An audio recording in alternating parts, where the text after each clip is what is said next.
e da opinião produtora, da Quinta da Estância Grande e da Gráfica EPC. Pedimos que deixem seus celulares silencioso e participem pelo Twitter usando a hashtag VemPro7. Também estamos transmitindo ao vivo pelo site www.uqs.br/famecos/7.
do governo egípcio, porque quando começou a revolução, a primeira coisa que o exército egípcio fez foi que ele mandou as tropas dele cercarem o prédio da televisão pública egípcia.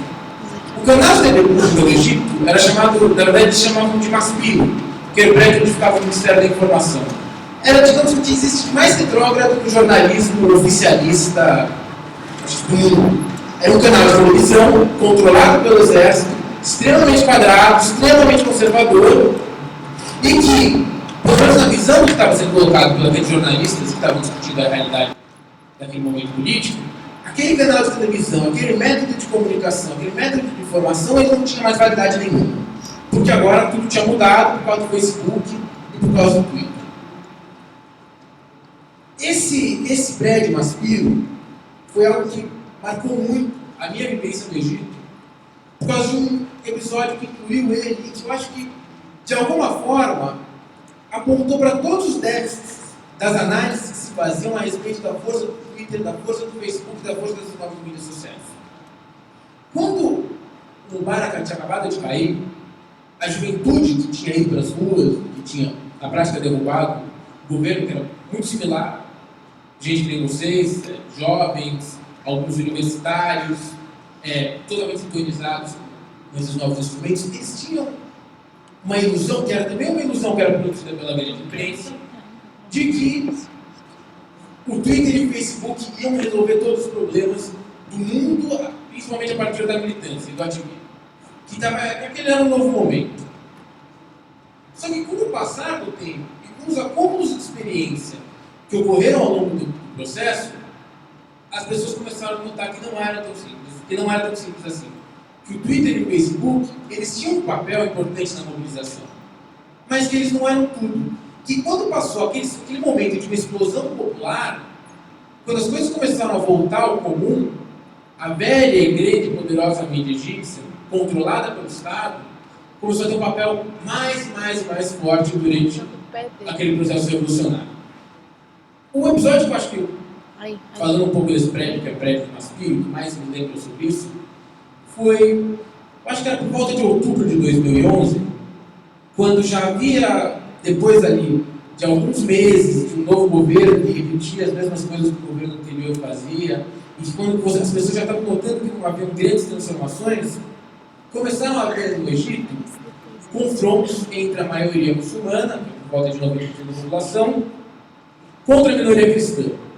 E a minoria cristã no Egito, ela sempre foi um setor muito perseguido da sociedade, minoritário, empobrecido, diferente inclusive das minorias cristãs no resto da região. E a imprensa, que era a imprensa estatal, controlada pelo governo, sempre atacava os cristãos, a minoria cristã, e utilizava eles como, na verdade, como um bode expiatório da sociedade. E aí se iniciou uma manifestação, né, no Cairo, durante esse período, se tinha manifestações toda semana. Toda semana você tinha pelo menos uma mobilização de 50, 60 mil pessoas na Praça da Rua. E a minoria cristã, ela decidiu que ela ia fazer uma marcha, saindo de uma das igrejas que tinham sido incendiadas e indo até o prédio dessa mídia estatal. Da mesma mídia estatal que o exército tinha cercado quando o governo tinha caído, da mesma mídia estatal que todo mundo tinha cercado como um velho dinossauro no mundo novo da comunicação. E aí, eu me lembro que eu estava nessa marcha, quando nós começamos a chegar perto do prédio do ministério, havia uma política do exército que era a seguinte: ninguém chega perto do Ministério da Informação, ninguém chega perto dos prédios que estão ligados à televisão estatal. E a marcha foi caminhando meio para fazer um confronto com isso. No meio desse processo, ninguém sabe explicar muito bem, mas o governo iniciou um massacre brutal contra a manifestação. Eles começaram, primeiro veio grupos paramilitares que atacaram a manifestação com molotov, com pedra. Depois começaram a vir disparos contra a gente nas manifestações. E depois foi o momento mais obscuro, eu acho, daquele processo, que o exército pegou os tanques e, para não matar, para não massacrar com bala, para não marcar os corpos, eles começaram a matar as pessoas por atropelamento com os tanques. E aí, naquele momento, toda a juventude do Twitter e do Facebook pegou os seus celulares, seus telefones digitais, e começaram Olha, está rolando um massacre aqui, por favor, jovens egípcios, venham às ruas e mostrem sua solidariedade com essa minoria que está sendo massacrada. Enquanto a juventude do Twitter fazia isso, naquele canal de televisão, no qual a gente estava marchando em direção, também houve uma convocação. Que era uma dessas convocações, tipo assim, de novo, um negócio meio pré-histórico. Era uma mulher falando, uma âncora num jornal falando, convocando o público, falando: olha, nosso exército, nosso nobre exército, o exército do povo egípcio está sendo atacado por uma minoria violenta. E, por favor, e eles utilizavam inclusive essa linguagem, né? Nobres cidadãos egípcios desçam as ruas para proteger o seu exército. E nesse momento, houve, digamos assim, medição de força. Se mediu a força da mobilização do Twitter, se mediu a força da mobilização daquela velha televisão estatal egípcia. E o resultado foi terrível.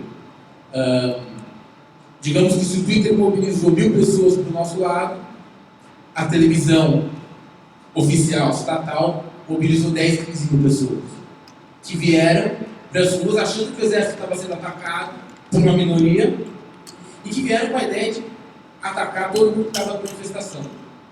E isso, acho que naquele momento, para aquela juventude que estava extremamente, digamos assim, iludida com a força desses novos meios de comunicação, aquilo foi um tapa na cara de todos nós. Foi uma prova de que aqueles instrumentos, que foram instrumentos muito importantes para mobilizar a juventude e para mobilizar a sociedade para derrubar aquele governo, o governo anterior, quando lidando com a força da televisão estatal, cujo poder e cuja a capacidade de atingir o público era 10 vezes maior que qualquer rede social, aquilo ali foi, para aquela juventude, algo quase desesperador.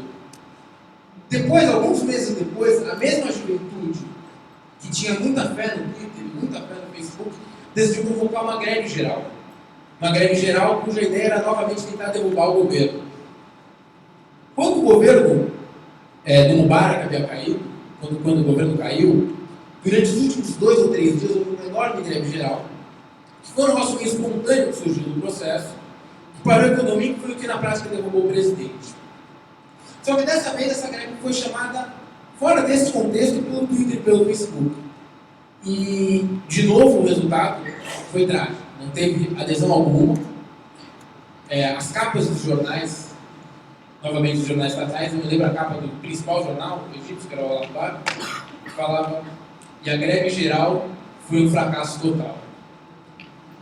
E eu acho que essa experiência que essa juventude fez no Egito, nos ajuda muito a colocar em perspectiva o papel da imprensa, o papel das redes sociais e como é muito, muito, muito fácil a gente falar: olha, tudo mudou agora, digamos que as jornadas de julho no Brasil ou a Revolução Árabe são produtos de pequenas ou interessantes transformações tecnológicas.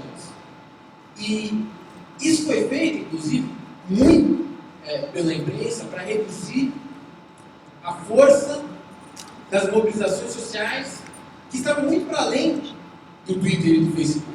E aí também tinha um outro segundo elemento que eu acho que era importante na realidade da região para a gente entender o processo.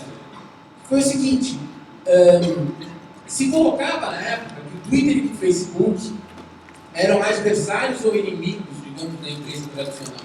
Mas o que você viu naquele processo, naquele momento, era que canais como, por exemplo, a Al Jazeera, elas se utilizavam e se alimentavam constantemente desses instrumentos. Elas se integravam e dialogavam com esses meios de comunicação de uma forma que é muito contra esse novo paradigma que se tentava criar de que as redes sociais estavam transformando radicalmente o jornalismo e a comunicação. Isso um pouco sobre o Egito. O Egito, e eu acho que é importante quando a gente pensa na Primavera Árabe, a Primavera Árabe não é só o Egito. A Primavera Árabe foi algo que atingiu uma dúzia de países formações sociais muito diferentes, e algumas nas quais Twitter, Facebook eram inteiramente secundários. O que eu acho que é importante a gente ressaltar quando a gente pensa nesse novo jornalismo, e eu quero trazer um pouco a minha experiência quando eu fui para o CAIS, quando depois, a partir daí, eu comecei a trabalhar na região, e utilizando esses dois instrumentos. Quando eu estava no Oriente Médio, eu fui enquanto freelancer. Estava trabalhando, tentando ali cobrir a região. Era algo que, inclusive, na verdade, havia muitos jovens, principalmente poucos do Brasil, mas dos Estados Unidos, da Europa, que foram tentar também trabalhar com jornalismo, tentando essa nova forma de jornalismo, que era você integrar esses diferentes meios com meios mais tradicionais.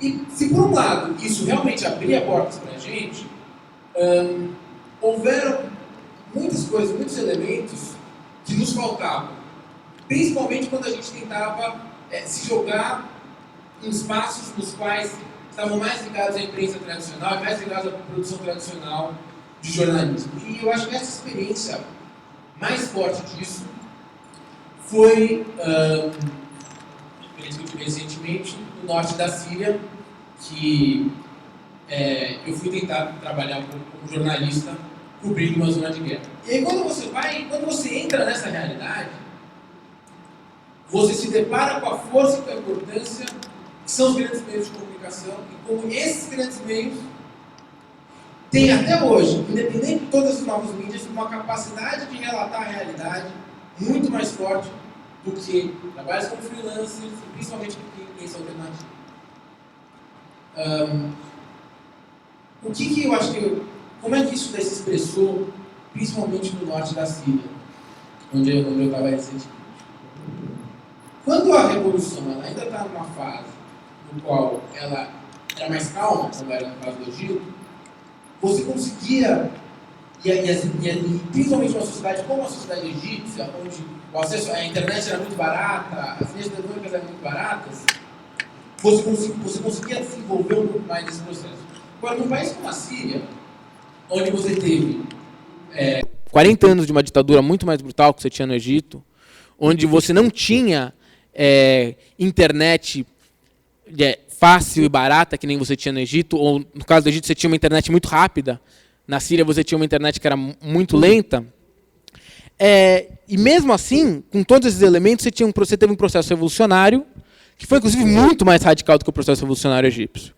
Você teve uma juventude, que foi a mesma juventude que foi às ruas, a mesma juventude que se revoltou, que eventualmente chegou hoje pega em armas para lutar contra o regime e contra a ditadura.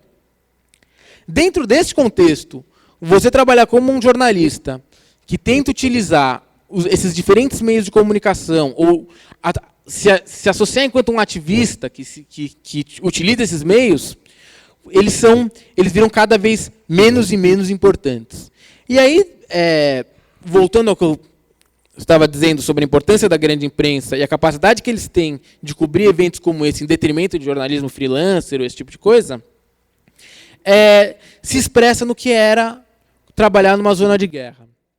Hoje, você pega, sei lá, os anos 70, durante a Guerra Fria, você trabalhar como jornalista numa área onde existe conflito, você ainda era mais ou menos, de alguma forma você era protegido. De alguma forma você não era parte no conflito. Na Primavera Árabe, eu acho que foi o conflito onde morreu a maior quantidade de jornalistas desde que se existe a ideia de jornalismo cobrindo guerra. E isso se deu essencialmente porque os jornalistas não eram mais vistos, não são mais vistos, principalmente na região, como uma parte neutra. Não só na Síria, talvez na Síria mais, porque na Síria isso hoje está muito mais forte, mas no próprio Egito, eu me lembro que isso era algo que foi, inclusive, muito, muito engraçado. Quer dizer, engraçado. Havia uma campanha contra os jornalistas e contra qualquer tipo de estrangeiro que tentava cobrir a realidade daquele local. Então, houve uma época, quando o movimento estava no auge, que começou a passar na televisão, em propaganda na televisão, durante alguns pequenos comerciais, que eram comerciais de, sei lá, 30 segundos, no qual você tinha, era muito engraçado, que você tinha uma mesa, era uma mesa de bar, na qual estavam 3 ou 4 jovens egípcios conversando, tomando café, e aí chegava um estrangeiro. E no fundo tinha uma voz narrando ali o que estava acontecendo. Então aí chegava o estrangeiro, sentava na mesa, e a voz narrava, falava: nós, egípcios, temos uma tradição de receber muito bem os estrangeiros. Aí o cara sentava, falava: oi, tudo bem? Todo mundo respondia. Aí era um negócio que era muito assim, tipo, muito óbvio. Aí a voz continuava falando: mas mesmo assim nós falamos perigos perto dos estrangeiros. E aí aparecia a mesa, né, dos jovens conversando, e o jovem falava: olha, a gente está com problema, está faltando gás, não sei o que, deu um problema no exército, tal. E aí o estrangeiro tirava do celular um BlackBerry e começava a fazer anotações. E aí vinha no fundo de novo a voz e falava: cuidado com os estrangeiros, cuidado com os jornalistas, eles tendem a ser agentes secretos. Ou eles tendem a ser agentes estrangeiros.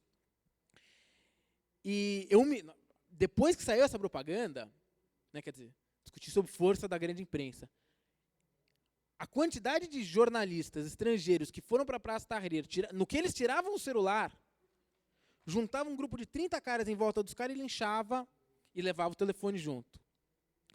E isso no Egito. Esse era o ataque que havia na imprensa no Egito. Na Síria, no norte da Síria, e aí eu queria só colocar um pouco da realidade hoje do que é o norte da Síria. É uma região que já há mais ou menos um ano está livre do governo. Os revolucionários e os rebeldes armados derrotaram o exército e meio que assumiram o controle daquela área, daquela parte do país. São cidades pequenas, numa região extremamente rural. Né? Então, por exemplo, a gente estava no interior de Alepo, que é uma, digamos assim, vamos pensar em termos de Brasil, seria um interior de Goiás, só que na Síria. Então, um lugar muito conservador, um lugar onde muito pouco urbano, uma realidade muito diferente do que seria uma cidade como Damasco, ou propriamente uma cidade como Alepo, até mesmo você pensar em termos de Brasil, uma cidade como Porto Alegre, São Paulo, Rio de Janeiro. E nessas áreas que eram controladas pelos rebeldes, havia uma presença da Al-Qaeda. A Al-Qaeda começou a se instalar nessa região, e aí havia uma regra muito clara que era colocada pela Al-Qaeda, que era: jornalistas estrangeiros não são bem-vindos. E aí, dentro de um contexto desse, quando você é freelancer, a sua capacidade, digamos assim, o guarda-chuva que te protege é muito menor de um jornalista associado a um grande jornal, associado à grande imprensa. E nesses dias que a gente passou no norte da Síria, que eu estava tentando produzir um documentário e escrever, basicamente, eu ficava o tempo inteiro numa base militar, controlada por rebeldes, e tinha dificuldade de sequer me locomover na cidade. Por quê? Porque o risco de sequestro, o risco de ataques contra jornalistas era tão grande que a sua capacidade de narrar a realidade, de tratar o que estava acontecendo naquele momento, naquele local, era extremamente reduzida. Então, assim, eu me lembro que a gente eu andava, eu tinha quatro seguranças, 4 guerrilheiros, que ficavam do meu lado, extremamente nervosos, com a possibilidade da Al-Qaeda nos sequestrar ou de radicais islâmicos nos pegarem, o que na prática acabou matando o meu trabalho. Porque eu não conseguia ver a cidade, não podia sair do carro. Se eu saía do carro, saía 4 caras com um fuzil, extremamente nervosos, preocupados de eu ser sequestrado. Eu tinha que esconder minha câmera, tinha que evitar mostrar a câmera. E eu acho que isso daí acaba, essa pequena anedota, ela serve para mostrar para a gente como que mesmo um processo no qual supostamente tudo foi novo, no qual o Twitter e o Facebook e as novas mídias, que na verdade foi essas novas mídias e esse novo jornalismo que a gente tentou que eu acho que e tem que tentar mesmo trabalhar como freelancer no Brasil, e principalmente tentar trabalhar como freelancer no Brasil com a imprensa alternativa é algo muito difícil. Desde questões básicas de você conseguir sobreviver, de você conseguir pagar o seu pão do dia a dia, até a dificuldade de você publicar, a dificuldade de você achar um meio que você consiga transmitir de forma constante análises ou interpretações ou notícias. Essa realidade foi uma realidade que ela ainda ela não é tão nova. O que eu queria colocar para vocês é essa ideia de que tudo mudou. A ideia de que existe um novo momento em termos da comunicação, por mais que ela possa parecer muito sedutiva, ela não é real. Existem sim novos instrumentos que possibilitam com que o jornalismo seja desenvolvido, com que o jornalismo seja pensado de uma outra forma, mas que a velha imprensa estatal ou que os velhos canais de televisão, eles continuam com a mesma força que eles sempre tiveram. Foi 20 minutos. Então, eu acho que esse é o primeiro ponto que a gente tem que um pouco pensar. Segundo ponto, e aí eu acho que dialogando um pouco com o que ocorreu durante as jornadas de julho aqui no Brasil, o que é hoje essa imprensa alternativa, o que é hoje esses novos meios de comunicação que surgem nesse processo. Bom, quando eu fui para o Egito, no começo eu estava trabalhando com a Caros Amigos. E eu fui numa perspectiva que era uma perspectiva que eu acho que na época fazia sentido, de que essa chamada imprensa alternativa era uma imprensa na qual havia um espaço para você trabalhar de uma forma diferente. Eu acho que é uma experiência um pouco a partir daí, e eu acho que isso daí é um negócio que a gente precisa pensar quando a gente fala em imprensa alternativa, o que é imprensa alternativa no Brasil, é que, na verdade, esses meios de comunicação, eles são muito mais perversos do que eles aparentam. E eu me lembro ter visto isso, ter acompanhado isso no Brasil, vendo pelo Twitter e pela imprensa no Brasil, quando teve na própria Caros Amigos uma greve por parte dos jornalistas. Os jornalistas da redação estavam cansados de receber salários extremamente baixos e o comando da revista mandou embora todo mundo. Numa imprensa que se reivindicava alternativa, progressiva, popular, democrática e tudo mais.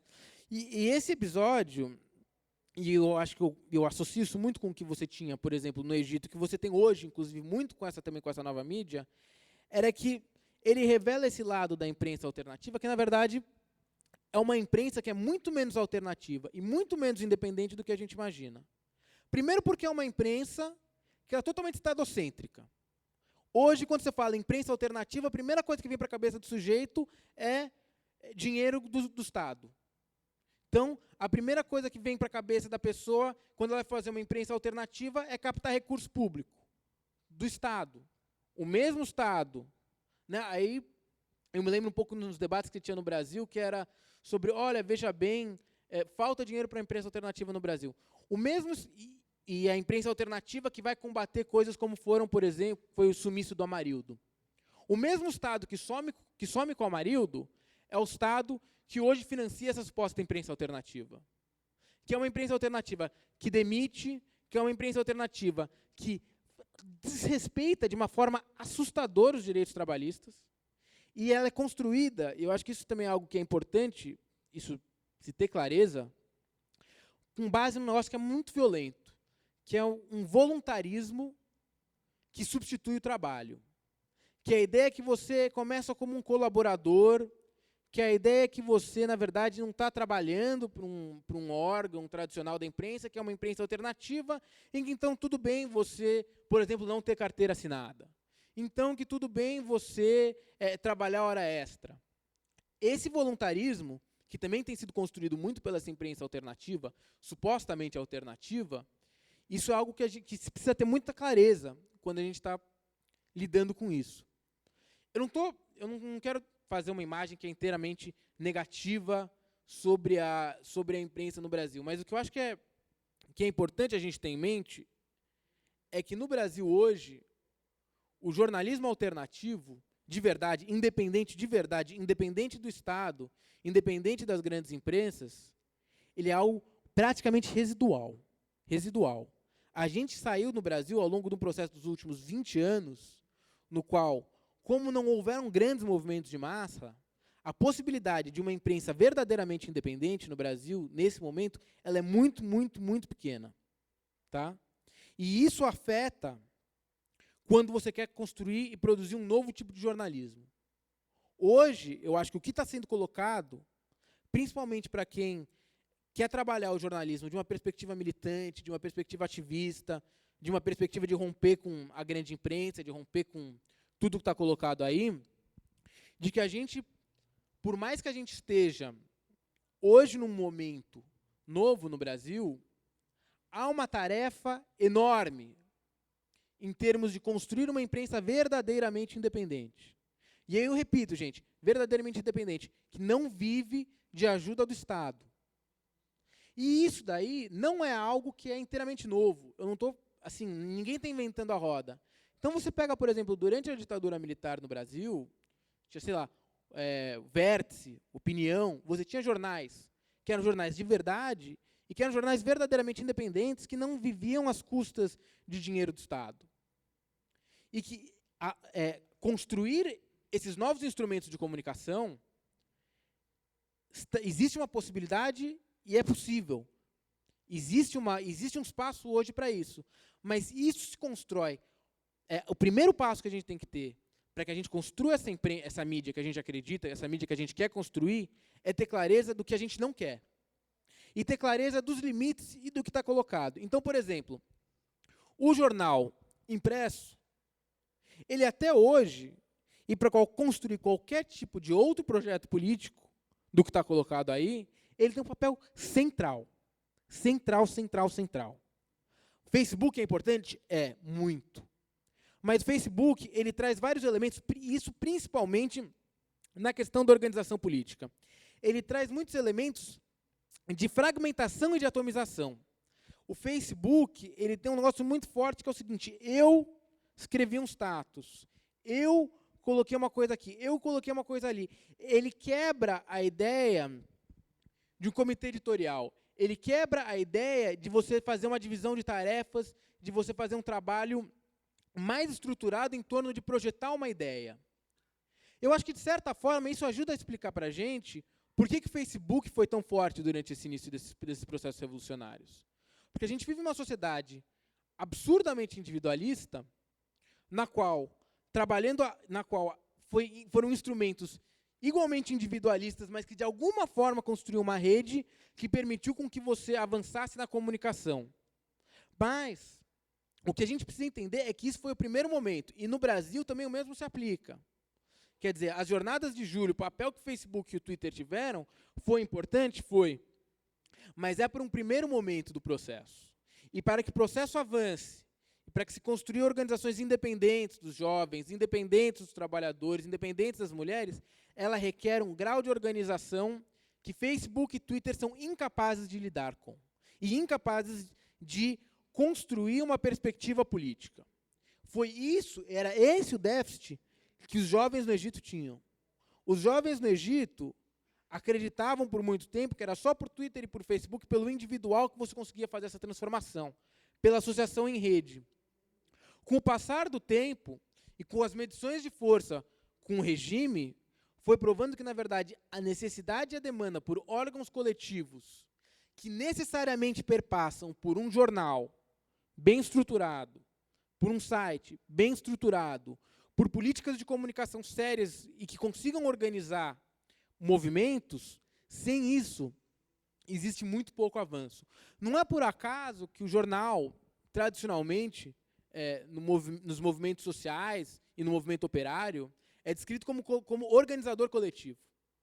O jornal tem esse papel histórico, que é o quê? Ele serve para te dar uma linha política. Ele serve para dar um direcionamento político. E é algo que o Facebook, e que o Twitter, e que as redes sociais, e que os próprios blogs são incapazes. São incapazes porque eles são incapazes de formular um projeto coletivo. Porque quando você tem indivíduos atrás de computadores e indivíduos atrás de celulares, você tem uma ideia de uma rede, mas isso não é um coletivo que consegue avançar para além de expressar o que não quer. Então, essas redes alternativas, elas eram muito boas nisso, de expressar o que a gente não quer. Mas quando a gente quer pensar em direção do que a gente quer, avançar, elas acabam tendo um papel secundário e órgãos mais tradicionais de imprensa, como o jornal, ou como um site, ou como coisas que envolvem comitês editoriais, ganham um valor enorme. E aí, de novo, voltando para a questão de o que é isso? Isso é a mídia independente. A mídia independente, a verdadeira mídia independente, ela não existe sem movimento. Por quê? Porque, inclusive, o movimento é a sua forma de financiamento. Porque se você não quer viver do Estado, se você não quer viver de grandes anúncios, você vive do quê? De contribuições individuais. A contribuição individual ela vai vir quando você tem movimento. Então, para a gente pensar numa verdadeira nova imprensa, para a gente pensar numa verdadeira nova mídia, a gente tem que pensar em novos movimentos de massa, organizados, que vão para além de indivíduos atomizados. Que era o que você teve aqui no Brasil, no primeiro momento, nas jornadas de julho, que é ótimo. É ótimo, é muito melhor isso do que nada. E que era isso que você teve no Egito, e que era isso que você tinha na Síria, no começo do processo, e que isso é ótimo. Mas, com o passar do tempo, as fragmentações, exatamente por ausência desses instrumentos, elas acabam cobrando seu preço. Então, no norte da Síria, o que você tinha era porque você não tinha essa imprensa alternativa e realmente independente, o pessoal que ficava no vilarejo que a gente estava do batalhão, para eles a política a ser discutida era a política do vilarejo. A fragmentação política, quando havia essa grande onda, o grau de fragmentação, a ausência de instrumentos de comunicação por parte do movimento, faziam com que o movimento se transformasse mais e mais provinciano. Então, de novo, o Twitter e o Facebook eram incapazes de superar isso.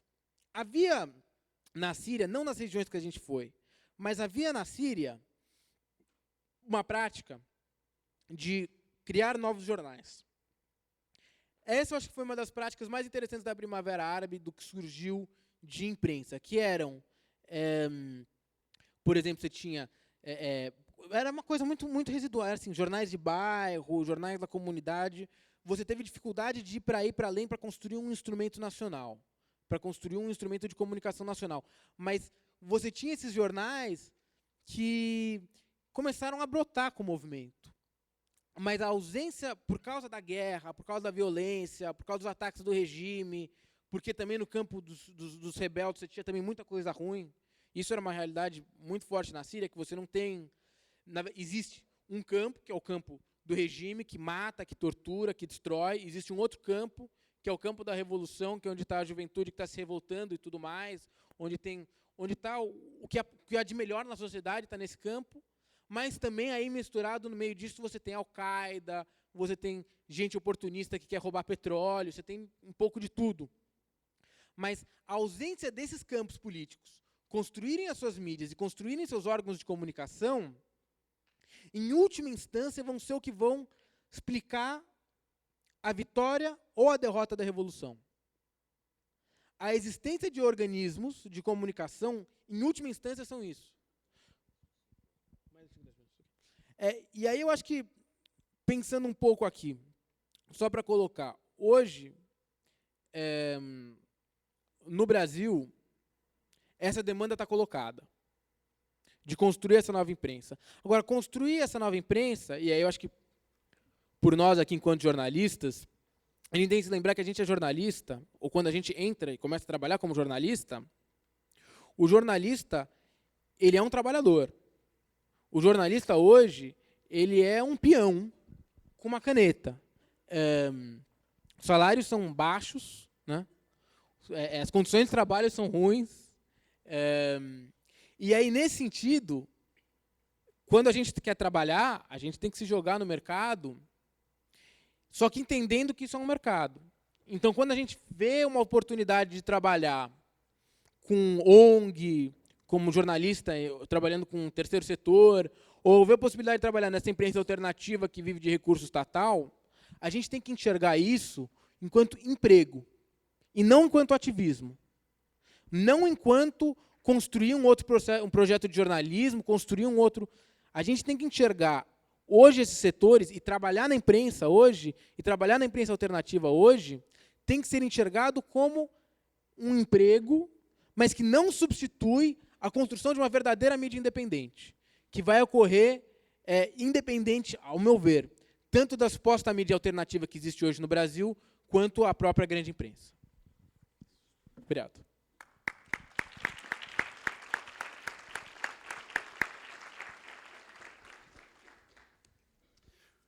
Obrigado, Aldo. Já chegaram algumas perguntas, mas antes, até para que dê tempo de o pessoal se organizar e mandar pelos nossos monitores, eu quero te fazer uma pergunta, talvez uma provocação. Se eu bem acompanhei o que tu falaste, tu disseste que sim, o Facebook, o Twitter, enfim, as redes sociais, elas são insuficientes para uma transformação, para a criação, digamos, de um novo jornalismo. E nisso eu concordo contigo, eu acho que elas não são suficientes. Elas são parte de um processo. Mas, ao mesmo tempo, tu ficaste ressaltando a importância de haver veículos estruturados, como um jornal forte, um jornal de referência, que esse jornal seria importante para fazer um debate, uma articulação. Enquanto eu te ouvi juntando essas duas partes, que é as questões das redes sociais e a incapacidade delas de promover essa mudança, e esse papel que tu delega aos jornais e que historicamente tem os jornais, esse teu pensamento, de alguma maneira, ele não estaria um pouco atrelado ainda a uma velha dinâmica de constituição da comunicação? Eu acho que o que está acontecendo hoje é tão intenso, há tanta ebulição, e os tensionamentos dos velhos modelos são tão fortes, que eu, particularmente, eu não arriscaria dizer que é necessário ter um jornal de referência para se estabelecer um novo jornalismo. É claro que os jornais de referência, sejam eles os tradicionais, ou se constituir um chamado jornal independente que se torne de referência, é claro que é inegável o poder que os jornais têm. Basta ver o quanto que algo publicado no jornal de referência aqui no Brasil impacta a mídia como um todo. Um artigo contundente impacta as redes sociais, impacta na televisão, impacta o que se fala no rádio. Mas eu fico em dúvida se o que está acontecendo não está se encaminhando por um caminho de uma nova constituição de comunicação. Acho que a articulação em rede ainda é algo tão promissor e tão em desenvolvimento que talvez nós devamos pensar em uma nova composição de forças políticas que não tenham necessariamente a referência de um jornal. Na verdade, eu queria te ouvir um pouco mais sobre essa questão, que eu particularmente, isso é uma leitura absolutamente pessoal, eu não estou tão convencido que há necessidade de se haver grandes jornais, ou pelo menos um jornal de referência, para se evoluir nesse processo. É óbvio que a comunicação, em particular o jornalismo, passa por uma crise. É óbvio que o atual jornalismo não dá conta da dinâmica da sociedade, historicamente não dá, mas hoje em dia, como as vozes são mais amplificadas, acho que é mais evidente o quanto o jornal tradicional, não dá conta da dinâmica da sociedade, né? Acho que a própria cidade, como organização do espaço, não dá mais conta da vida contemporânea, da maneira como ela é regrada. Mas, enfim, eu queria te ouvir um pouco mais sobre isso. Eu acho que, ajeitando um pouco o negócio de jornal, o que eu digo, talvez, para o jornal, na verdade, é a ideia de que um núcleo editorial.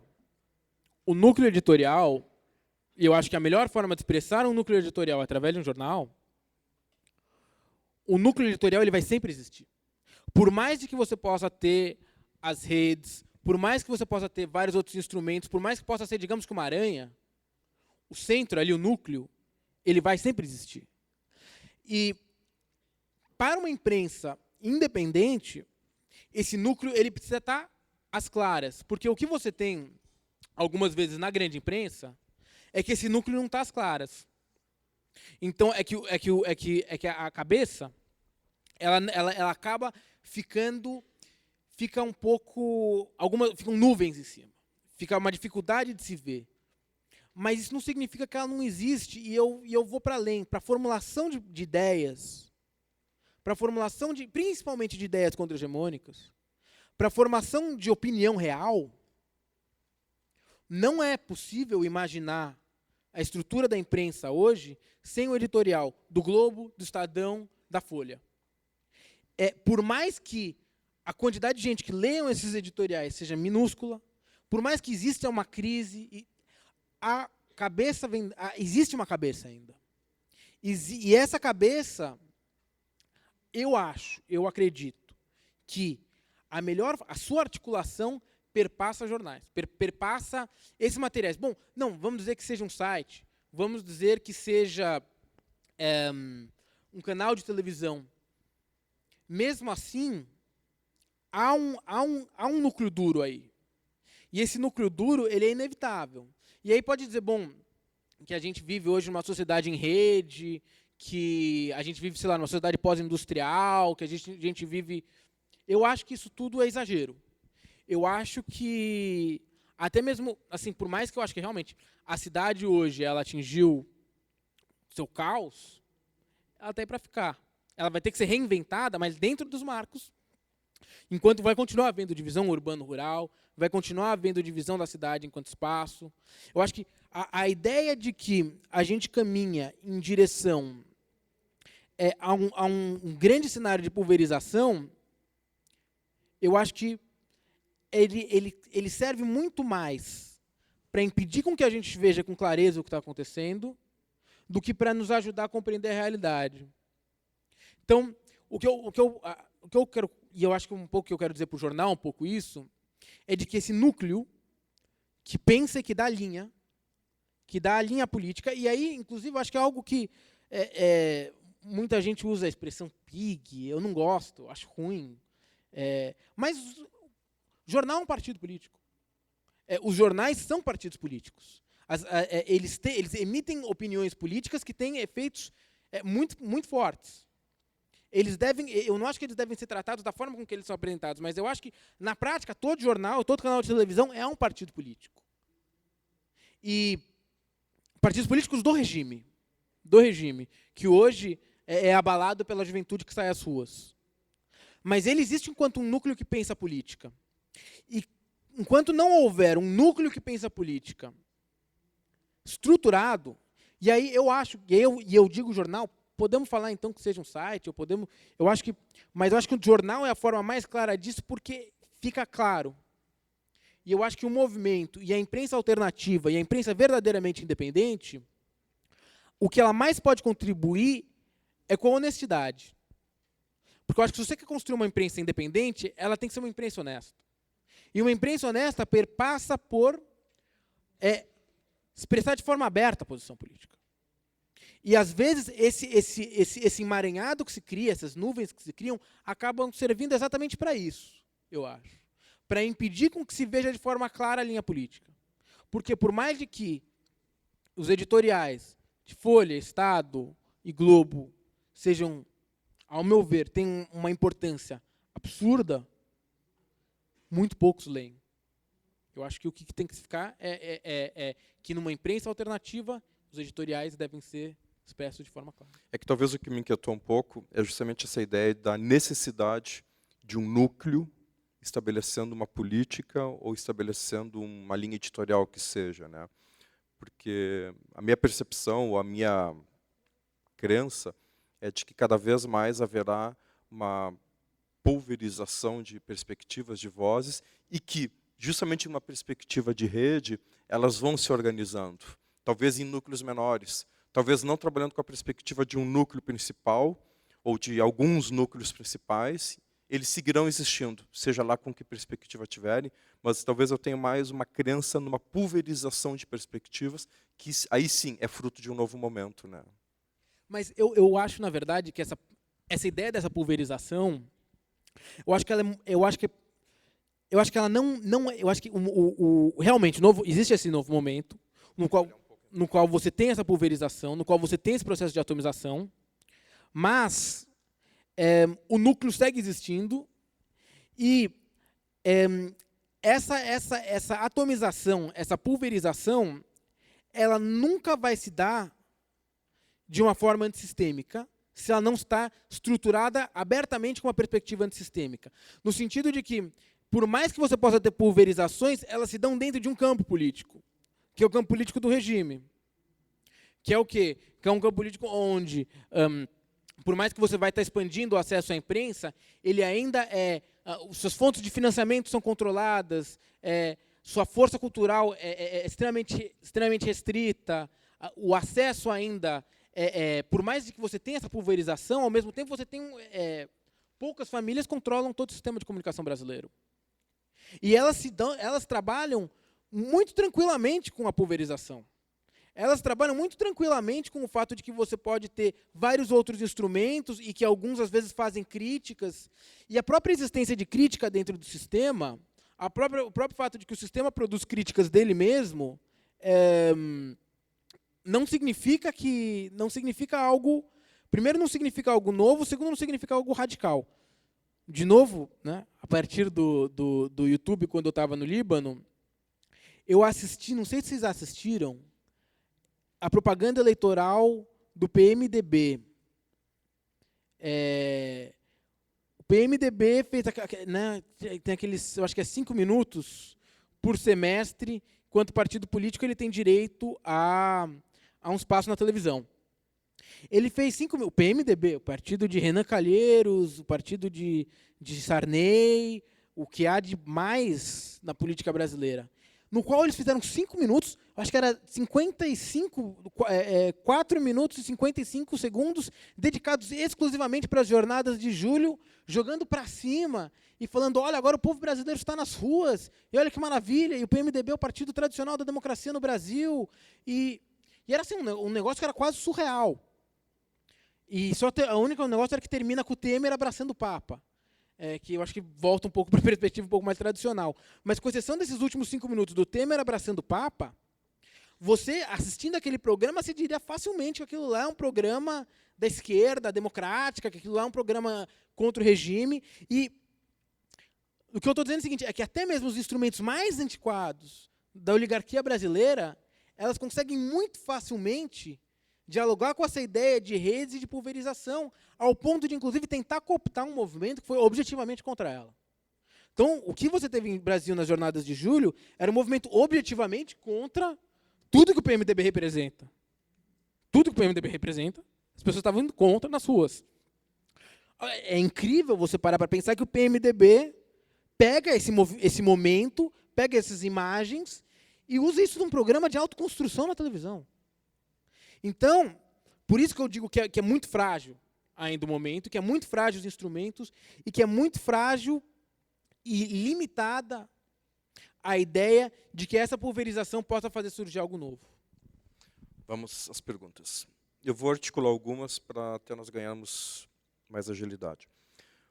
O Paulinho, que é do curso de jornalismo, ele pergunta, para quem você trabalha, quem financia a sua estada na Síria e no Egito, se você está lá, por que você está lá e quais interesses você defende. E a Neda Camisa, do jornalismo também, pergunta, por que apesar de tudo tu ainda permanece no Oriente Médio, que faz ficar? Então, de alguma maneira, as duas querem saber o que tu faz lá, quem te financia. Tá. Bom, meu financiamento quando eu estava principalmente no Egito. Eu fiz de tudo. Produzi filme, escrevi livro, escrevi para a grande imprensa, escrevi para a imprensa alternativa, escrevi para a imprensa sindical. Eu fui me jogando e eu tive uma sorte muito grande.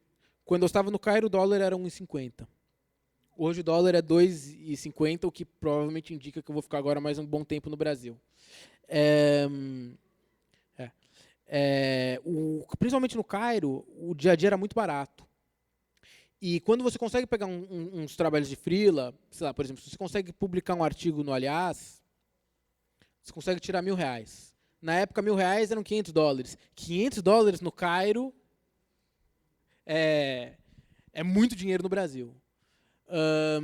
Aí, junto a isso, eu produzia filmes, produzi um pequeno documentário, agora estou terminando um segundo, livro, que eu estou produzindo pela editora Sunderman, que eu estou terminando. Eu ia fazendo freela. Eu ia me jogando. Foi duro, era duro. Tinha meses que eu ficava sem grana, tinha meses que eu estava bem. Era extremamente instável, porque assim, freelancer na prática, né, é uma palavra bonita para falar que você faz bico, que você vive de bico. E na prática é um pouco isso, assim. Então eu ia me jogando, eu fui me jogando em tudo quanto havia espaço. Eu ia tentando cavar uma entrada. Tive sorte, tive muita sorte. Quando estourou um levante popular no Cairo, em novembro, eu era o único brasileiro, no Cairo inteiro. E aí eu comecei a dar muita entrevista, eu tentava cobrar pela entrevista, ou daí, a partir do fato que eu dava muita entrevista, eu tinha a exposição na imprensa e conseguia publicar com maior facilidade. Aí eu vendia artigo para o G1, vendia para o Estadão, vendia para a Folha, Globo News, para tudo que dava para mim tentar vender, tudo que dava para mim tentar produzir, eu me jogava. Então, isso acabou me segurando. O quanto tempo isso vai durar, eu acho que agora, com o dólar agora, fica tudo muito mais difícil. Então, o que me motiva a ficar lá? Bom, o que me motiva a ficar lá é muito simples. Toda a minha vida, não, toda a minha vida não, mas desde o final do colegial, eu sempre fui ativista, sempre fui militante. Militei no movimento estudantil muito tempo, militei no movimento popular, hoje milito no movimento sindical, sou comunista, sou trotskista, então também isso acaba sendo um fator, eu acredito na construção de um outro mundo, eu acredito que os jovens, os trabalhadores, se mobilizando e se organizando, conseguem construir um outro planeta. E eu acredito nesse outro planeta, eu acredito nessa construção, acredito na necessidade de construir essa outra sociedade, e por isso, eu acabo me jogando, às vezes, um pouco mais do que o comum.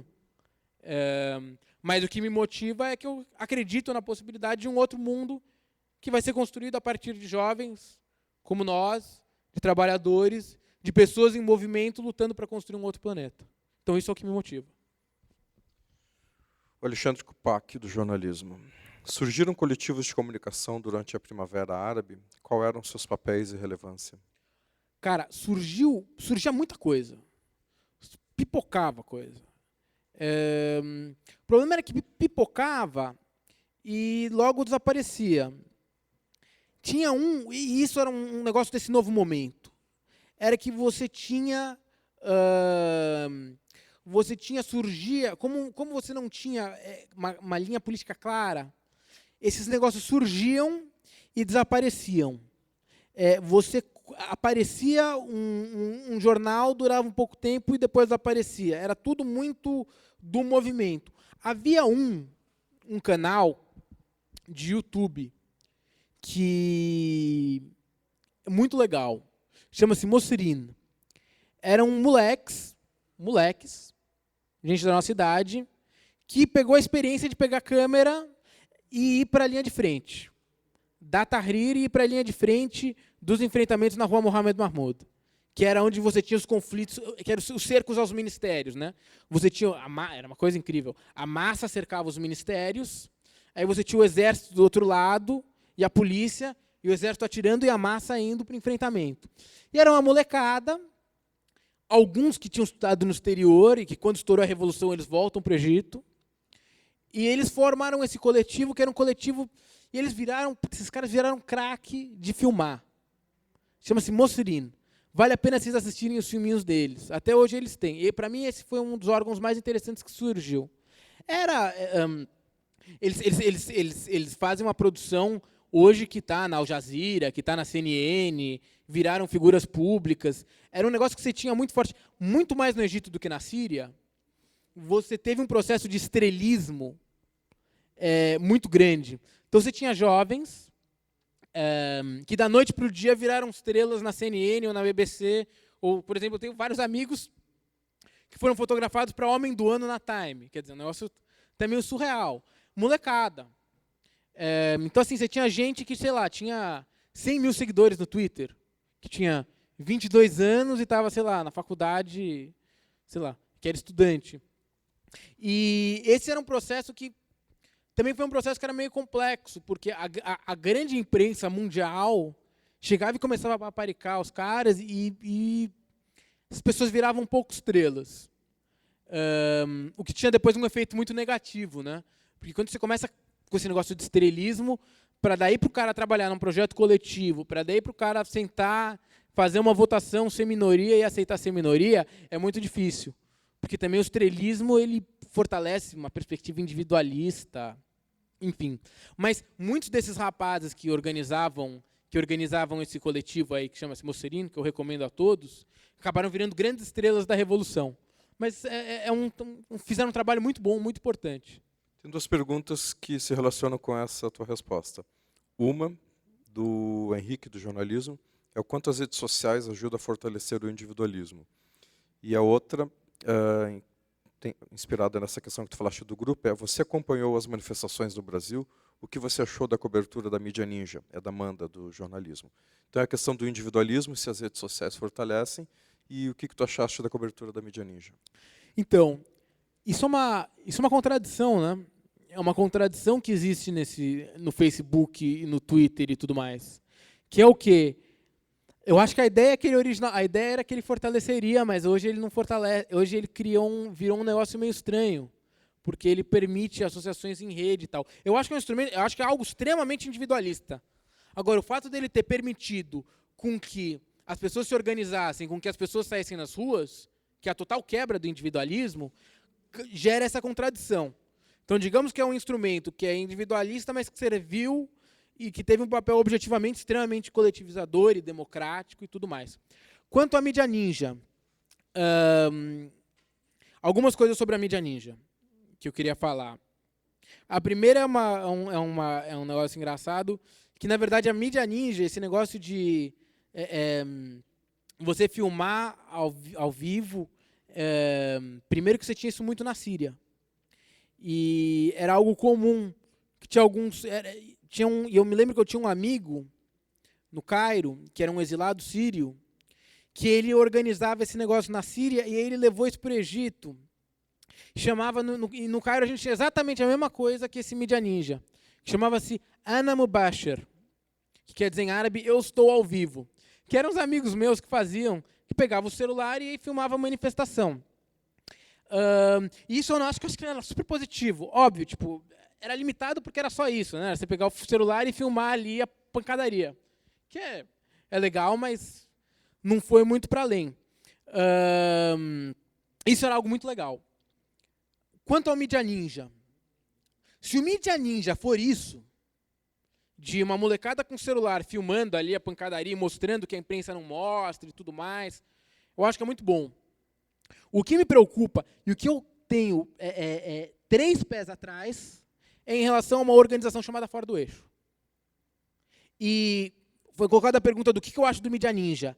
Cara, eu não gosto de nada associado a Fora do Eixo, para ser bem honesto. Fora do Eixo, eu acho que o Fora do Eixo é o exemplo maior de uma picaretagem, que é esse exemplo do que a gente estava discutindo sobre, que eu coloquei um pouco o exemplo da Caros Amigos, porque eu acho que a Caros Amigos tem que ser denunciada, tem que ser criticada publicamente, o máximo possível, porque como que uma imprensa vira e fala que ela é popular e defende os trabalhadores, só que quando que os trabalhadores e os jornalistas fazem greve, ela quer mandar todo mundo embora. Então, né, é importante pontuar isso a respeito da Caros. Mas o Fora do Eixo é pior. O Fora do Eixo é uma máquina, e aí vem com... E aí eu estava em Beirute, eu assisti o Capilé no Roda Viva. Cara, ele vem com aquele discurso, ele vem com a camiseta, né, do Amarildo, e querendo grana pública do mesmo Estado que persegue o Amarildo, do mesmo Estado que mata, do mesmo Estado que persegue, para produzir um jornalismo, ou para produzir o sistema de show deles, que é um negócio, assim, tinha uma hora no Roda Viva, não sei se vocês viram, que ele vira e fala assim, olha, eu pago R$500 por mês para um jovem ficar numa casa coletiva e ele me blá, blá, blá, blá, blá, me produz $300 mil. Cara, isso é a forma mais obscura de exploração possível. Quer dizer, eu pego um moleque, boto numa casa, dou R$500 por mês para ele e ele me produz $300 mil e eu sou um cara bacana, alternativo, e vivo de grana da Petrobras. Então, E assim, aí eu só vou colocar um negócio que eu me lembro de 2011, quando eu estava morando no Brasil, que começou aquele negócio das marchas. Não sei se vocês se lembram que teve a Marcha da Maconha foi reprimida, se decidiu fazer a Marcha da Liberdade. E eles entraram no esquema da Marcha da Liberdade e propuseram que a Marcha da Liberdade pegasse financiamento da Coca-Cola, por um esquema deles. Então, mídia ninja, voltando à mídia ninja. Acho uma puta ideia legal, acho muito bom, só defendo os caras estão agora apanhando de tudo quanto é canto, e a razão pela qual eles estão apanhando não é porque eles estão associados ao Fora do Eixo, é porque eles estão mostrando coisa que ninguém mostra, e é por isso que eles estão sendo atacados, que nem o Black Bloc. Tenho várias discordâncias políticas com o Black Bloc. Acho, não compartilho, não acho que quebrando vidraça de banco você vai derrotar o capitalismo. Acho que você derrota o capitalismo organizando os trabalhadores bancários para entrarem em greve e enfrentarem os patrões. Eu discordo das táticas do Black Bloc. Mas a razão pela qual o Black Bloc está sendo perseguido e está sendo atacado, e agora eles estão proibindo máscara no Rio de Janeiro, uma coisa assim surreal, não é porque eles têm uma tática confusa, mas é porque eles estão desafiando o regime. E, nesse sentido, a mídia ninja precisa da nossa solidariedade. Porque ela está sendo atacada não por causa da associação dela com esse negócio muito estranho e muito complicado que é o Fora do Eixo, mas porque ela está mostrando um lado da moeda que não é mostrado. Então, acho que essa diferenciação, só que esses comentários eu não consegui me conter a respeito da mídia ninja. O hard news se esgota com as redes. Os jornais devem buscar uma posição analítica cada vez maior dos fatos? Eu acho que o hard news muda. Hard news muda muito. Porque o hard news é na hora lá, né? Um negócio que a gente tinha muito, que era no Twitter, o Twitter no Egito era muito usado. Porque o Twitter ele te dá uma velocidade de resposta do que está acontecendo que nada te dá. Não existe nada mais rápido do que o Twitter. Então, a gente estava na Tahrir, olhando o Twitter, e aí começa o Twitter assim, ó, os soldados, não sei o que, do batalhão, não sei o que lá, estão atravessando a rua tal, estão atravessando a rua tal. Aí você já sabe por onde fugir, né? Então, isso não especificamente hard news, mas a força com que um negócio como o Twitter tem. E aí eu acho que a tendência do jornal é essa mesmo. Mas é mais de dar linha e tal. Mas o hard news ele muda, ele não deixa de existir. Porque, em última instância, também, se você for viver do Twitter e do Facebook, 90% é boato. Né? E a empresa de comunicação, o rádio, a televisão, ela te dá uma segurança do boato mais forte. Então, nesse sentido, o hard news acaba sendo... Você acaba tendo, por exemplo, para mim, acompanhar a Síria, muito simples. Leio o Reuters todo dia. Para mim, isso daí me dá com hard news. E tal, veio aqui, daqui, dali. Óbvio, eu acompanho depois por Facebook, eu acompanho depois por Twitter, mas quando eu acompanho o hard news de uma agência como a Reuters, eu tenho capacidade também de decifrar o que é hard news e o que é fantasia da cabeça das pessoas. E se você não tem isso, você não consegue fazer o recorte de realidade e fantasia. Isabela pergunta, se as grandes empresas não enviam correspondentes às zonas de conflitos por motivos de segurança e os freelancers sofrem com dificuldades como as mencionadas na palestra, como é possível informar a população sobre o que ocorre em regiões como a Síria? Uma boa pergunta. E é uma pergunta que fica um pouco sem resposta. Porque isso é um problema grave. Você tem hoje a Síria é o centro político do mundo. Hoje o que acontece na Síria é o que há de mais central na política mundial. E você tem um processo revolucionário extremamente rico. A gente viu coisas no norte da Síria incríveis. As pessoas construindo órgãos de coordenação popular, onde não existe mais Estado, a galera se juntando, gerindo a sua vida democraticamente. Isso não está na imprensa, por uma razão, parcialmente porque a imprensa também tenta tratar esses conflitos, esses processos, por uma visão totalmente superestrutural de que é Rússia contra Estados Unidos, de que não existe mais nada para além da geopolítica, mas também porque realmente é difícil entrar. E aí, a gente também passa a depender muito das pessoas no lugar e da capacidade delas produzirem a sua mídia e da capacidade de nós estarmos em solidariedade com elas para ajudá-las a produzir uma outra mídia. No curto prazo, como é que fica a resposta? Não tem. Ainda sobre a Síria, Adriane Couto pergunta. Não sei se você teve contato direto com a população síria, mas você acha que eles temem uma invasão dos Estados Unidos? E como a imprensa do local está abordando o assunto à população?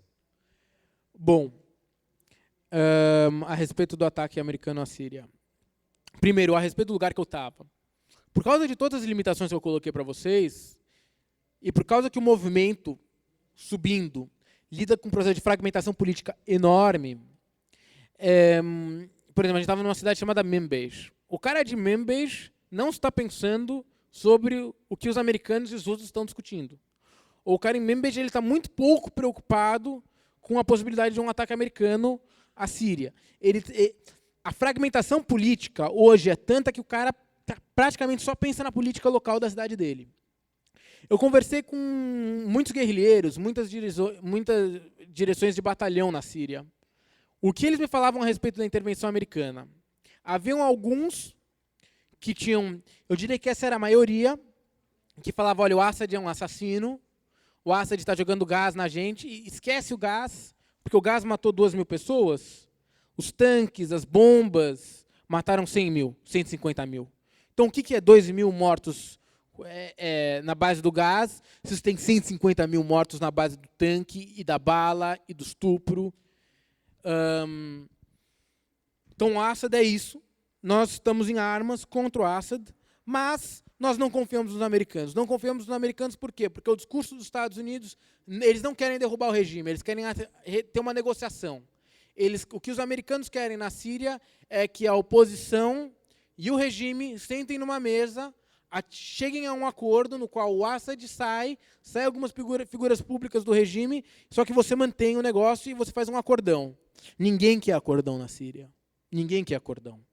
Teve um negócio que me marcou muito, que foi um dirigente de um batalhão que virou e falou para mim, acordo com o Assad? Eu já paguei minha conta. Eu já perdi minha casa, já perdi meus primos, eu não tenho, eu passo o dia inteiro numa zona de guerra. Por que diabos agora eu vou querer negociar com esse sujeito, dado que eu já perdi tudo? Minha cidade foi destruída, meus familiares tiveram que sair de casa. Por que depois de ter pago toda essa conta, eu ainda por cima vou aceitar, vou fazer negócio com o tirano? Então, isso a respeito do acordão. E aí, quando entravam os americanos, muitos diziam, olha, isso é a política dos americanos, eles querem um acordo. Então, eu quero que eles vão para o inferno, não quero saber deles. Para mim, o ataque deles não tem nada a ver com a nossa revolução. Esse era um setor.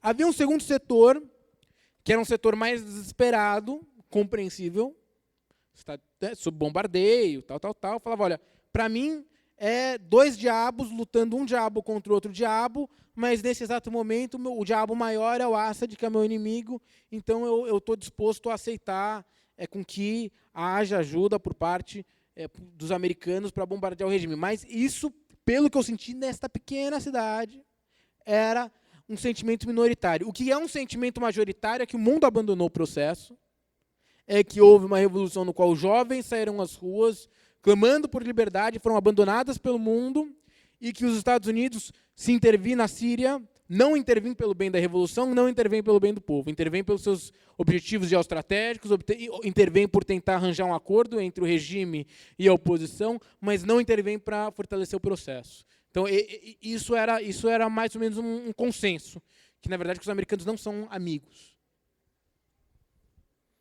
E quanto à imprensa, a cobertura da imprensa, desculpe, eu esqueci esse ponto. A cobertura da imprensa é algo complicado, porque a grande imprensa, ela trata o processo na Síria de uma perspectiva puramente geopolítica. Então, o que? Tem um ditador aqui matando os caras, e aí a Rússia quer isso, a China quer isso, os Estados Unidos quer isso. Aí vira um negócio meio que de moleque, de tipo, olha, tem 3 navios aqui, tem não sei o que lá, olha o tamanho do revólver, não sei o que lá. mas retira o elemento mais dinâmico do processo, que é a revolução. A grande imprensa fez assassinou a Revolução Síria. Ela eliminou, virou guerra civil, virou intervenção imperialista, virou um conflito internacional, mas o elemento mais dinâmico, que era o povo na rua, clamando por liberdade, lutando contra o ditador, foi inteiramente esvaziado pela grande imprensa. Essa é a grande imprensa. Amplos setores da imprensa alternativa fazem coro para o Assad. Aí você não sabe o que é pior, né? Existe uma parte importante da imprensa brasileira, existe uma parte grande da esquerda brasileira que gosta de ditador, que adora uma ditadura. Existem amplos setores da mídia independente que adoram uma ditadura. Já que eu estou num clima de atacar e dar nome, Brasil de Fato. Brasil de Fato, que foi um jornal que surgiu como uma tentativa de uma imprensa ligada aos movimentos sociais, ligados a movimentos populares. Meu Deus do céu. Assim, publicando carta do Putin, defendendo o Assad, umas coisas assim que é meio inacreditáveis. E o que leva de novo a gente para um debate sobre essa imprensa alternativa. Essa imprensa alternativa que é atrelada ao governo, essa imprensa alternativa que namora o governo da Venezuela, essa imprensa alternativa que de independente tem muito pouco e que acaba tendo posições absolutamente desastrosas em relação, principalmente à Revolução Síria. Lucas pergunta, tu achas que as grandes manifestações, seja no Brasil ou Egito, teriam a mesma força sem as redes sociais? Não, não acho. Acho que as redes sociais elas foram muito importantes. Eu não quero dizer que as redes sociais não têm importância nenhuma, que as redes sociais não existem e que isso é só um produto do individualismo capitalista. Não é isso que eu estou falando. As redes sociais tiveram um papel muito importante, principalmente no primeiro momento. Mas o que eu quero dizer, o que eu quero enfatizar é que as redes sociais elas vão perdendo e vão declinando a sua influência. E quanto mais avança o processo, quanto mais passa a ser necessário se criar órgãos coletivos, as redes sociais têm menos e menos influência. As redes sociais foram indispensáveis para o processo. É inimaginável o processo sem redes sociais. Mas revolta e revolução existe muito antes de Twitter e Facebook. Pessoas nas ruas, bravas, existe muito antes de rede social. Agora, é inegável que elas tiveram um papel muito importante. Sim, é inegável.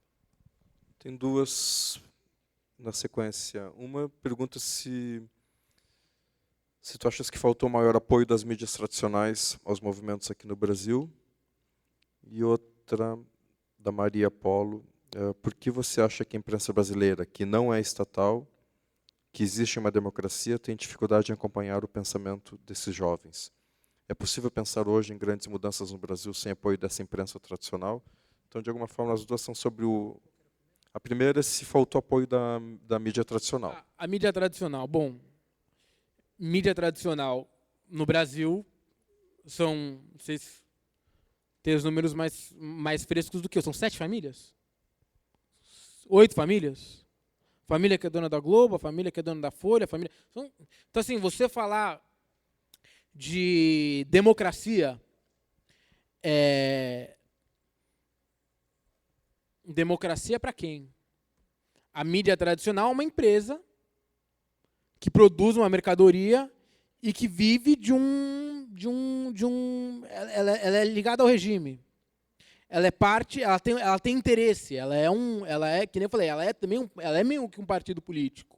A grande imprensa, ela está associada aos grandes bancos, às grandes empresas, e ela vai, inevitavelmente, avançar a pauta política dos grandes bancos, das grandes empresas, que vão, de alguma forma, ou das grandes construtoras, que estão construindo os estádios da Copa do Mundo, e isso vai, inevitavelmente, criar um conflito com uma juventude que está vendo estádio padrão FIFA, mas hospital padrão Haiti. Então, essa grande imprensa, que é uma imprensa associada ao grande capital, e que inevitavelmente é assim, inevitavelmente vai ser assim, enquanto quem mandar é o dinheiro, o que dá certo enquanto mídia tradicional é a mídia associada aos órgãos tradicionais do poder. Então, esperar delas alguma coisa não se pode esperar absolutamente nada delas. Agora, a mídia no Brasil é muito inteligente. E ela é muito sofisticada. Ela é muito sofisticada. No Oriente Médio, não existe nada próximo da Globo. A Globo é uma coisa incrível. Ela é muito sofisticada, enquanto um canal de televisão que apresenta uma perspectiva. Você vê, por exemplo, você viu que ela girou politicamente. Ela começou politicamente, né? Acho que todo mundo viu o comentário do Arnaldo Jabor. Opa, mudou a situação, muda a perspectiva. Então, ela é muito maleável, ela é muito flexível. Portanto, ela é muito inteligente. Ela tem uma capacidade de diálogo muito sofisticada. E isso é uma característica da nossa grande imprensa. Eu me lembro comentando no Egito, eu estava no Cairo quando estava na Jordânia, fui da Jordânia para o Cairo, quando estavam rolando as jornadas no Brasil, e eu explicava a postura da imprensa brasileira. Os egípcios olhavam para mim e falavam, não, mas como assim? As imprensas reivindicando as manifestações, para a gente isso não existe. E mostra também o quão o sistema a democracia liberal é um método de controle, de dominação, muito mais sofisticado do que as ditaduras. Eu levantei o exemplo do PMDB. Mas, cara, isso é uma coisa chocante, o que o PMDB fez. O partido, vou repetir, o partido do Sarney, o partido do Renan Calheiros, se apropriou das manifestações e do processo político que teve aqui no Brasil. E a mídia brasileira faz exatamente isso. Então, ela se relaciona de uma forma muito mais sofisticada do que as mídias de uma ditadura. Eu acho que também tem uma coisa que é muito importante quando a gente fala da mídia no Brasil. O Brasil teve uma ditadura de 25 anos que nunca teve um canal de imprensa público. Nunca teve um canal estatal que avançasse as bandeiras da ditadura militar brasileira. Isso é excepcional, se for pensar em termos de ditaduras militares. Isso não existe em lugar nenhum, acho que, do mundo.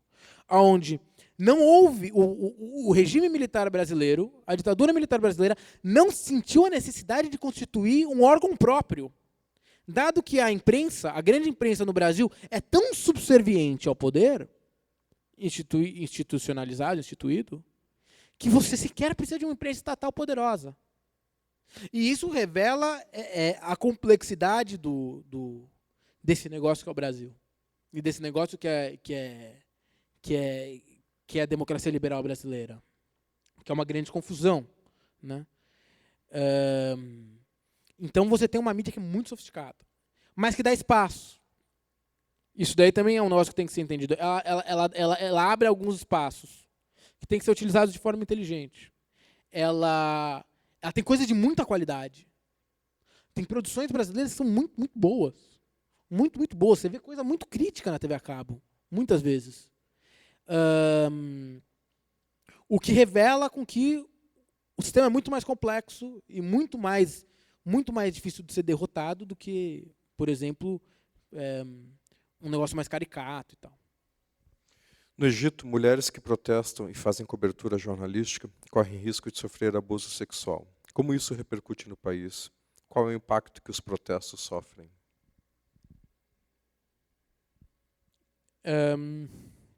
Eu cheguei a testemunhar alguns casos desses.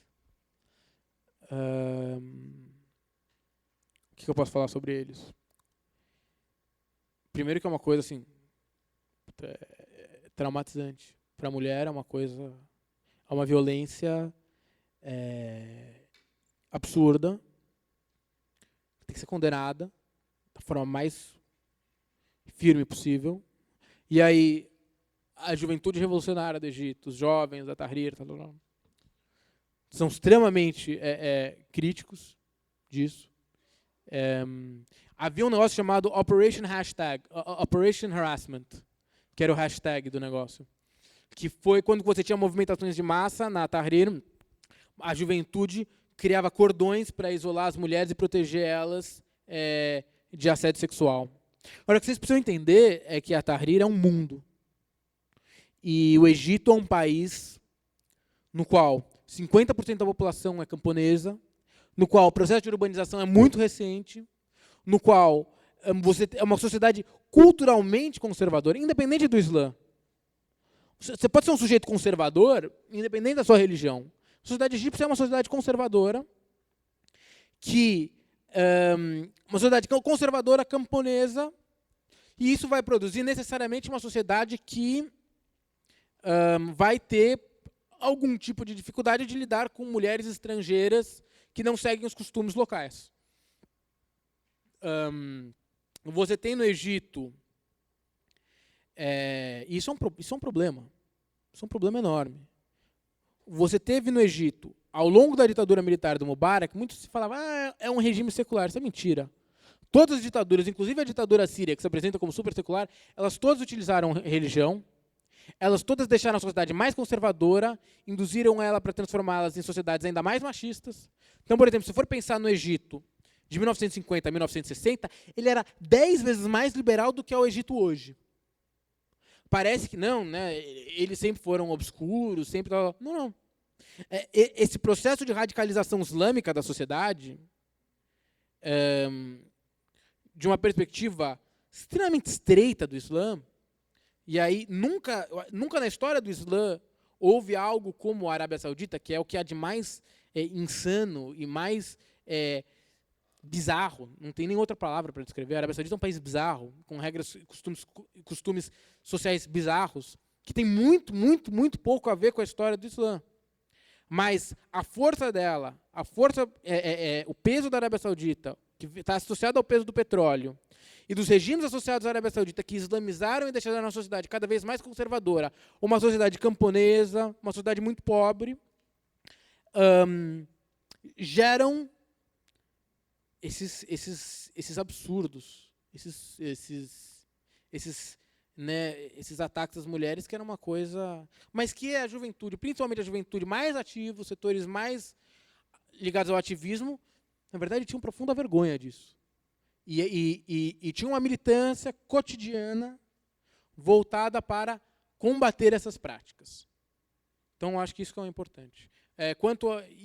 Sim, agora, sim, fica muito mais fácil para mim, que sou homem, eu que sou homem, é muito mais fácil para mim trabalhar no Oriente Médio do que para uma mulher. Agora, também, né, vamos... No Brasil também é. No Brasil, as mulheres recebem salário mais baixo do que os homens. No Brasil, as mulheres enfrentam inúmeras barreiras de acesso ao mercado de trabalho, de assédio sexual, de estupro, de violência contra a mulher. Quer dizer, existe sim uma grande vantagem do seu homem? Existe no Oriente Médio, mas existe também no Brasil. Então, também é importante a gente colocar isso.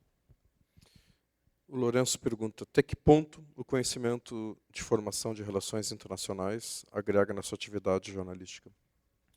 Bastante. Muito.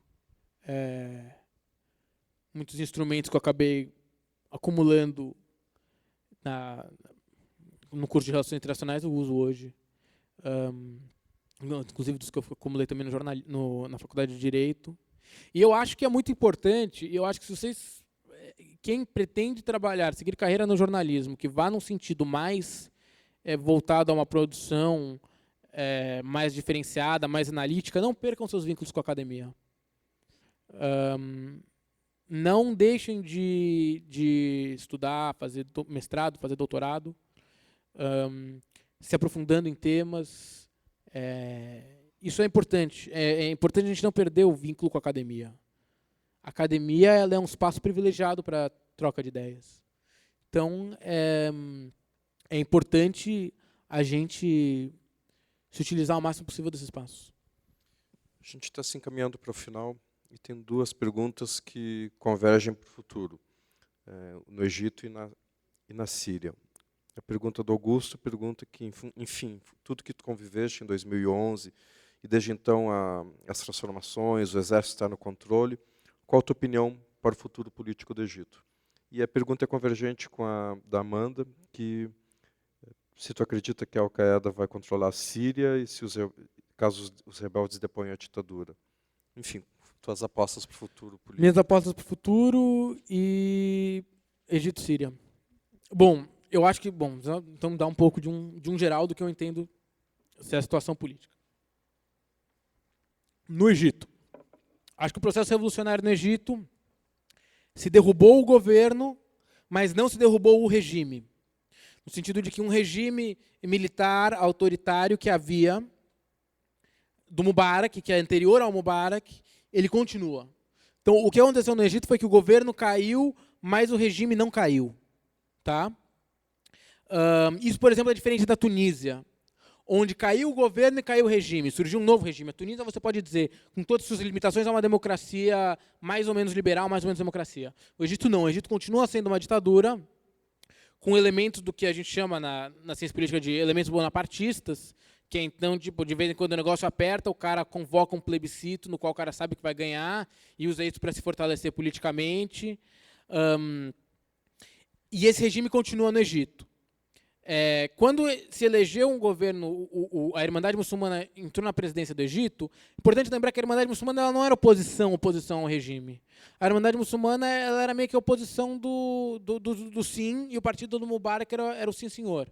A Irmandade era o partido do Sim, o outro era do Sim Senhor. A Irmandade Muçulmana ela elegeu parlamentares em 2000, ela chegou a ter uma bancada de 80 parlamentares no Congresso egípcio. Então ela já tinha uma relação com o regime. Quando ela chega à presidência, ela vem por meio de acordos com os militares, e ela é derrubada não pelos militares. Isso é importante, ela não é derrubada pelos militares. O que derrubou o governo do Mursi foram 5, 6 milhões de pessoas nas ruas no Egito que estavam cansados do governo da Irmandade Muçulmana, porque ele era muito similar ao governo passado do Mubarak.